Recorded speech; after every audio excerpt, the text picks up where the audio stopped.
the SCP Foundation issued a possible death of the president alert. It results that the happy bear escaped again, and attacked the president while he was sleeping. We will show you an image of the president.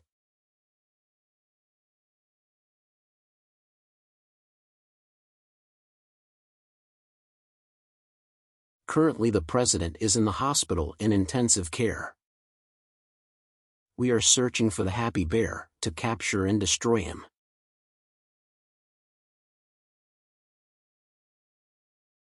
We fear that the president can die, but the nurses are doing everything to save the life of the president.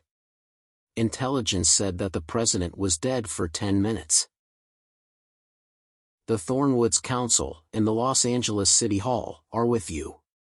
Thank you for hearing this message.